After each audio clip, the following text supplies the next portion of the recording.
शेतकरी मित्रांनो, बंधूंनो, मी राजभाऊ उगले, राहणार कोठाळा, तालुका अंबड, जिल्हा जालना, बळीवंश वेदर चॅनलमध्ये आपले हार्दिक हार्दिक स्वागत करत आहे. मित्रांनो, आज 20 ऑगस्ट 2026 जवळपास मित्रांनो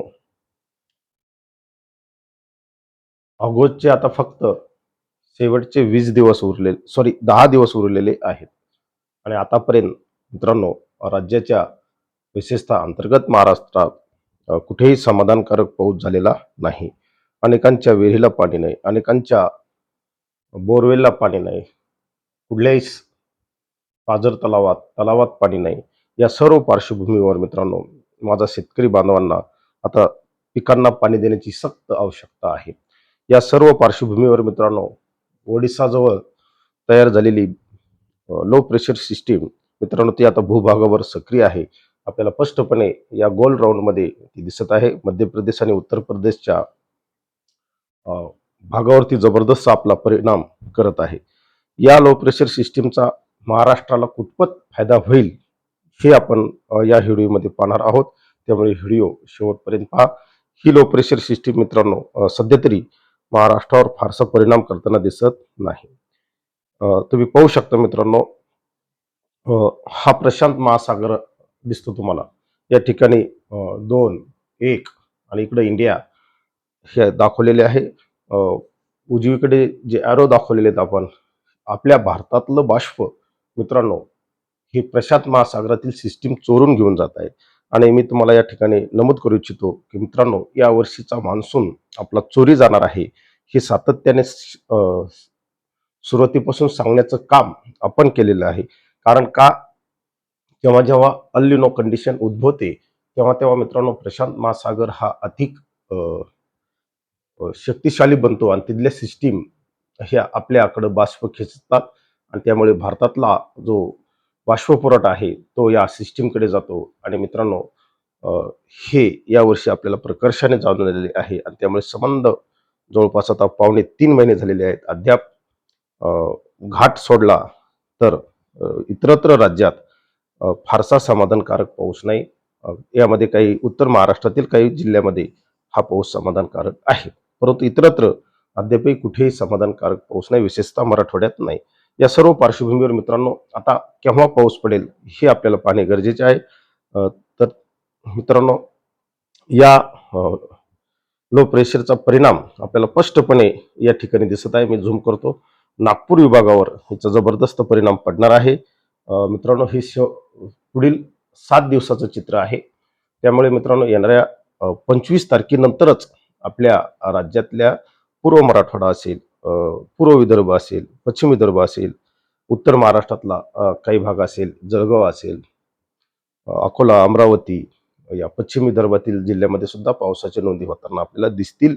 परंतु मित्रांनो इकडं नंदुरबार असेल, मालेगाव असेल, नाशिक पूर्व, अहिल्यानगर पूर्व, सोलापूर संपूर्ण मित्रांनो, खाली मित्रांनो लातूर, धाराशिव, जालना, परभणी, बीड या भागापर्यंत आपल्याला पावसाच्या चांगल्या नोंदी होताना दिसणार नाहीत.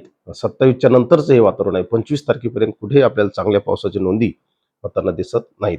मित्रांनो या मॉडेलचा जर अंदाज सत्य झाला तर पूर्व विदर्भातील सर्व जिल्ह्यांना समाधानकारक पाऊस पडेल, पश्चिम विदर्भातील जिल्ह्यांना पडेल. यामध्ये पूर्व मराठवाड्यातील जे नांदेड, परभणी, हिंगोली या जिल्ह्यांना पाऊस असेल. यामध्ये मित्रांनो छत्रपती संभाजीनगर उत्तर, जालना उत्तर या भागात सुद्धा पावसाच्या ऍक्टिव्हिटीज वाढतील असे या मॉडेलकडून आपल्याला संकेत मिळत आहेत. पुढील 5 दिवस मित्रांनो हा भारतीय हवामान खात्याचा अंदाज आहे. आज 20 तारीख. भारतीय हवामान खात्याने कुठे अलर्ट दिलेला आहे आपल्याला स्पष्टपणे मध्य प्रदेशच्या पूर्व मध्य प्रदेशमध्ये आपल्याला अलर्ट दिसत आहे. येलो अलर्ट दिसत आहे, पिवळा कलर. हिरवा कलर मित्रांनो महाराष्ट्रावर आपल्याला प्रामुख्याने दिसत आहे. महाराष्ट्रात कुठे आज अलर्ट दिलेला नाही. हा अलर्ट संदर्भातला अंदाज आहे. याचा अर्थ पाऊस पडणार नाही असं नाही. हलक्या पावसाच्या नोंदी तुरळक ठिकाणी होत असतात कारण सिस्टीमचा परिणाम चालू आहे. त्यानंतर 21 तारीख मित्रांनो पाहू. 21 तारखेला सुद्धा महाराष्ट्रात आपल्याला कुठेही अलर्ट दिसत नाही. त्यानंतर मित्रांनो 22 तारीख पाहू. 22 तारखेला सुद्धा मित्रांनो संपूर्ण मध्य प्रदेशवर अलर्ट दिसत आहे. बिहारमध्ये दिसत आहे. महाराष्ट्र पूर्णपणे ग्रीन झोनमध्ये आहे. म्हणजे महाराष्ट्रात कुठलाही अलर्ट 20 नाही, 21 नाही, 22 नाही, ही 23 तारीख मित्रांनो. 23 तारखेला सुद्धा तुम्ही महाराष्ट्रात पाहताय. मध्य प्रदेशमधला सुद्धा पाऊस कमी होतोय. या सर्व पार्श्वभूमीवर मित्रांनो, ही 24 तारीख पहा तुम्ही. 24 तारीख सुद्धा सेम कंडिशन आहे. हा सर्व परिणाम पाहता ही 25 तारीख पहा मित्रांनो. 25 तारखेला सुद्धा महाराष्ट्र संपूर्णपणे ग्रीन आहे. बहुतांश भारत लक्षात घ्या, हा ग्रीन कलरमध्ये आहे. म्हणजे 25 तारखेपर्यंत भारतात कुठेही मध्य प्रदेश आणि ओडिसा सोडता कुठेही फारसा अलर्ट नाही. पूर्व उत्तर राज्यामध्ये आहे आणि हिमाचल प्रदेशमध्ये काही प्रमाणात अलर्ट दाखवलेला आहे. इतरत्र मात्र मित्रांनो कुठेही अलर्ट नाही. ही खूप मोठी चिंतेची बाब आहे. म्हणजे आपल्या पावसातील तूट ही वाढत आहे. मित्रांनो, आपण वेगवेगळे मॉडेल हे 25 नंतर काय कंडिशन दाखवत आहेत. खरा पाऊस आपल्याला 25 नंतरच येण्याची अपेक्षा आपण सातत्याने सांगितले होते, की 1 ऑगस्टलाच, ऑगस्ट हा चिंताजनक राहणार आहे. ऑगस्ट आपला चिंता वाढवणार आहे आणि मित्रांनो ती चिंता वाढताना आपल्याला दिसत आहे. तर या सर्व मॉडेल मित्रांनो आपल्याला पूर्व पश्चिम विदर्भातून अमरावती, अकोला, नांदेड या भागात पावसाची ऍक्टिव्हिटी दाखवत आहेत. पूर्व आहे, यामध्ये पूर्व विदर्भ आहे, पश्चिम विदर्भ आहे, पूर्व मराठवाड्यातला भाग आहे, अगदी छत्रपती संभाजीनगर पर्यंत या ऍक्टिव्हिटी दिसत आहेत. या जर मित्रांनो सत्य झाल्या तर निश्चित 26-25 नंतर, म्हणजे 26 नंतर 26, 27, 28, 30 ऑगस्ट पर्यंत आपल्या पिकांना जीवनदान देणारा पाऊस निश्चित होईल, अशी एक आशा या मॉडेलकडून तयार झालेली आहे. आपण वेगवेगळ्या मॉडेलचे अंदाज पाहू मित्रांनो. बहुतांश मॉडेल त्या मार्गाकडे जात आहेत. म्हणजे निश्चित हे सकारात्मक 25 तारखेनंतर बदल होणार आहे. हे वेगवेगळे प्रकारचे मॉडेल आहेत मित्रांनो. हे AI मॉडेल आहे, ICAIचं जबरदस्त मॉडेल आपल्याला मार्ग दाखवत आहेत. काहींनी सर छत्रपती संभाजीनगरच्या दक्षिण भाग असेल, अहिल्यानगर असेल, बीड असेल, लातूर, धाराशिव, सोलापूर, इंदापूर, पंढरपूर, जत, सांगली, मिरज या भागात कमी पावसाची ऍक्टिव्हिटी जरी दाखवली असल्या तरी ढगाळ वातावरणावर हलक्या पावसाची नोंदी या ठिकाणी निश्चित होतील आणि पिकांना जीवनदान देणारा पाऊस आपल्याला 25 तारखेनंतरच पडताना दिसत आहे. या सर्व मॉडेलचा आपण जर एकत्रित अंदाज पाहिला तर मित्रांनो आपल्याला एकूण 10 दिवसाचा हा हवामान अंदाज आहे.